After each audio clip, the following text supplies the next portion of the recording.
అందరికీ ప్రేజలాడు.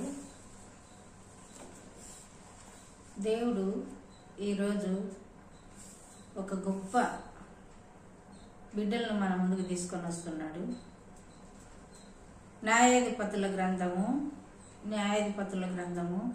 13వ అధ్యాయము 9వ వచనం. ఇక్కడ 9వ వచనంలో దేవుడు మనోహ ప్రార్థన ఆలకించెను గనుక ఆ స్త్రీ పొలములో కూర్చొని ఉండగా దేవుని దూత ఆమె యొద్దకు వచ్చెను. అయితే వీరు ఎవరంట? మనోహ తన భార్య పేరు రాయబడలేదు, కానీ మనోహ భార్య అని ఇచ్చినారు. ఈ మనోహ ఎవరంటే ఇశ్రాయేల్ ప్రజలలో ఒక కుటుంబీకుడు. అయితే వీళ్ళకు ఎవరు పుట్టారంట? బలాఢ్యుడైన సంసోను పుట్టినాడు. ఈ మనోహ ప్రార్థన ఎంత బలమైనదో శక్తి గలదో ఇక్కడ చూస్తున్నాము. ఏమంటున్నాడంటే 9వ వచనంలో, దేవుడు మనోహ ప్రార్థన ఆలకించెను గనుక ఆ స్త్రీకి పొలములో కూర్చొని ఉండగా దేవుని దూత ఆమె యొద్దకు పంపబడింది. అయితే మనోహ ప్రార్థన చేస్తున్నాడేమో తన సంతానం కొరకు. ఇక్కడ రాయబడలేదు, కానీ ఇక్కడ ఏం చేసుకుంటున్నామంటే దేవుడు మనోహ ప్రార్థన ఆలకించెను. అయితే ఆమె కూడా అలాంటి ప్రార్థన పరురాలు అని మనం చెప్పవచ్చు. ఆమె పొలంలో ఉన్నప్పుడు దేవుని దూత ఆమె దగ్గరికి వచ్చినాడంట. వచ్చి కొన్ని విషయాలన్నీ చెప్తాడు. అమ్మా, నీకు కుమారుడు పుడతాడు, ఆ కుమారుడు ఎలాగుండాలని చెప్తాడు. అయితే ఆ విషయము తన భర్తకు చెప్పినప్పుడు భర్త ఆయన కూడా ప్రార్థన చేస్తాడు. చేసినప్పుడు ఆయన కూడా దేవుడు ప్రత్యక్షమై మాట్లాడతాడు. ఆ స్త్రీతో మాట్లాడినవు నువ్వేనా అని అతడు అడగగా అతడు నేనే అని అందుకు మనోహ, కావున నీ మాట నెరవేర్చినప్పుడు ఆ బిడ్డకు ఎటువంటి వాడవును, అతడు నా వలన కార్యం ఏమిటి అని మాట్లాడుతున్నాడు మనోహ. మనోహతో కూడా దేవుడు మాట్లాడుతూ వచ్చాడు.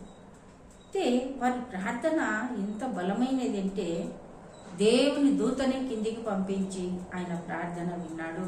అయితే సామాన్యమైన సంతానం ఇయ్యలేదండి. ఎలాంటి వాడు ఇచ్చినాడంట? సంసోను, బలాఢ్యుడు. అంతేకాకుండా చిన్ననాటి నుండే తను దేవుని ఆత్మ కలిగిన వాడు. ఇశ్రాయేలు ప్రజలను 40 సంవత్సరములు పరిపాలన చేసిన సంసోను.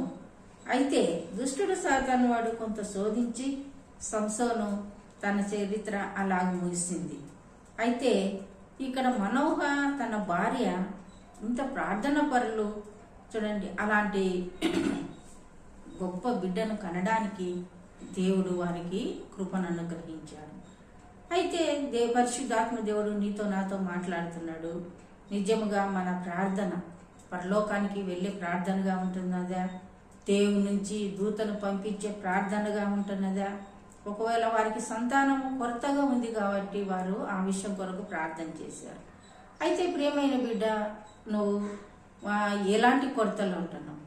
ఒకవేళ సంతానమేనా, సమస్యల, అనారోగ్య స్థితి, ఆర్థిక ఇబ్బందుల, ఏ పరిస్థితి అయినా సరే దేవుని సన్నిధిలో ప్రార్థన చేయి, మొరపెట్టు, హృదయపూర్వకముగా మొరపెట్టు. అంతేకాకుండా ఆయన సన్నిధిలో విజ్ఞాపనము చేయి, ఉపవాస ప్రార్థనలు చేయి. అయితే వెంటనే దేవుడు నీ ప్రార్థన కూడా అంగీకరించి నీకు ప్రతిఫలము ఇచ్చే దేవుడుగా ఉన్నాడు. నిజంగా మనము ప్రార్థన పరిపూర్ణముగా సంపూర్ణముగా ఆయన మీద ఆధారపడి, అంతేకాకుండా మనుషుల వైపు చూడకుండా ఆయన వైపు చూస్తూ పరిపూర్ణమైన ప్రార్థన చేసిన బిడ్డలకు అందరికీ దేవుడు సహాయం చేశాడు. మనకెందుకు చేయడండి? కంపల్సరీగా చేస్తాడు.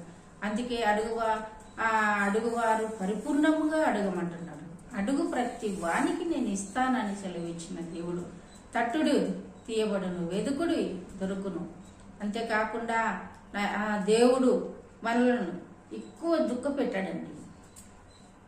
ప్రార్థన చేసినప్పుడు ప్రతిఫలం ఇవ్వడానికి ఆయన సిద్ధంగా ఉండే దేవుడు. అయితే నువ్వు కన్నీళ్లు విడుతూ ఉన్నప్పుడు ఆయన సంతోషించే దేవుడు కాదు. కన్నీటి ప్రార్థన చేస్తున్నావు, అయితే అనేక సార్లు మనకు దుష్టుడు సాతన వాడు కొన్ని బలహీనతలు తీసుకున్నాడు. ఎంతకాలమని నేను ప్రార్థన చేస్తున్నాను నా కుటుంబం వరకు, నా పిల్లల విషయము, నా విషయము. అయితే నాకు ప్రతిఫలము రాలేదని నువ్వు ఏమాత్రం చింతపడవద్దు. ప్రతి కన్నీరు బొట్టు దేవుని సన్నిధి జ్ఞాపకార్థంగా చేరుతున్నది.